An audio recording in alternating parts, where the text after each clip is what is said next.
안녕하세요. 마인드스타입니다. 최근 이사한 공간에 작은 정원이 있어 가끔 정원을 가꾸는 흉내를 냅니다. 아직 새 집이라 자리 잡지 않은 우리 정원에는 잔디와 잡초가 여름부터 서로 영역 다툼을 치열하게 하고 있었습니다.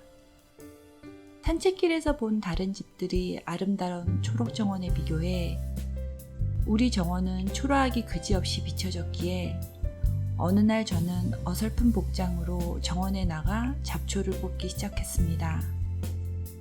하지만 이것은 생각과 다르게 만만치 않은 작업이었습니다. 잡초들의 뿌리가 꽤 깊고 집요하게 뻗어 있어서 많은 영역을 확보해 놓았기에 뽑기가 여간 힘든 게 아니었죠. 한참 잡초와 씨름을 하던 중 문득 이 아이들 참 열심히 살아보겠다 하고 있구나. 그런데 난 왜 이렇게 발버둥치며 살아보겠다는 생명을 죽이려고 팔다리 저리게 이러고 있나 라는 생각이 들었습니다. 대답은 간단했습니다. 그 이유는 잡초는 사람들이 선호하는 잔디가 아닌 것입니다. 만약 사람들이 잡초를 선호했다면 난 여기서 잔디를 뽑고 있었을 겁니다. 역시 식물의 세계에도 운빨이 있는 거구나. 이 잡초는 하필 잔디를 선호하는 지역에 나서는 이런 불공평한 고통을 겪고 있구나 생각하니 참 미안한 생각이 들었습니다. 그런 시선으로 보니 잡초가 잔디보다 훨씬 더 치열하게 살고 있어 보였습니다. 식물 세상에서도 불공평이 있는 것처럼 우리가 사는 어느 세상이나 억울하게도 불공평은 있기 마련입니다. 사람들을 만나다 보면 자신이 가진 외모나 성격, 기질, 지능, 하물며 재능 등으로도 고민하는 분들이 많습니다. 거의 대부분은 자신이 가진 것들이 마음에 안 들어서인데 그것들 밑바탕에는 가까운 사람들이 그들의 것을 좋아해 주지 않거나 대부분의 사람들이 선호하는 것들에서 자신이 가진 것은 한참 부족하다는 생각이 깔려있기 마련입니다.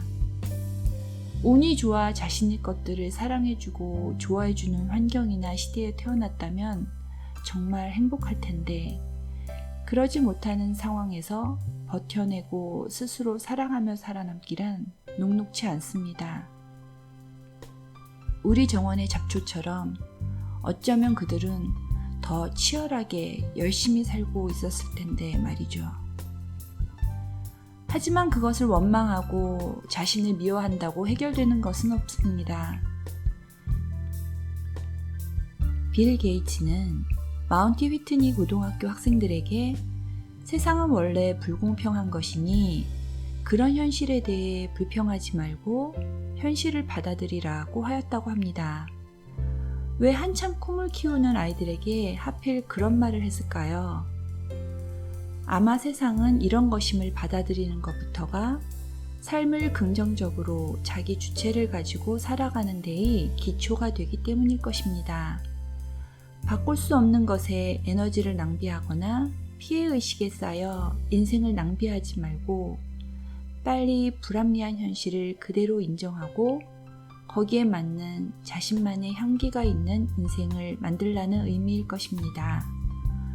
인생에서 어떻게 태어나는 것과 죽는 것은 선택할 수 없지만 그것을 제외하고는 모두 우리의 선택이라는 것을 기억하세요. 나의 인생을 어떻게 가꾸느냐는 것은 모두 우리 자신의 선택에 달려 있답니다. 여러분도 저에게 감동을 준 저희 정원의 잡초들처럼 치열하고 아름답게 자신의 삶을 가꾸시길 기원합니다. 참 그래서 저희 정원은 어떻게 되었냐고요? 전 그날 이후로 우리 정원만이라도 공평해져야겠다는 생각에 잡초 뽑기를 그만두었습니다. 가을이 되니 모두 휴식기 상태로 들어갔습니다. 아마 내년에 치열한 삶을 살기 위해 잠시 휴식을 취하나 봅니다. 그래서 저도 누렇지만 평화로운 우리 정원을 보며 지금 커피 한 잔의 여유를 즐기고 있습니다. 지금까지 마인드스타였습니다.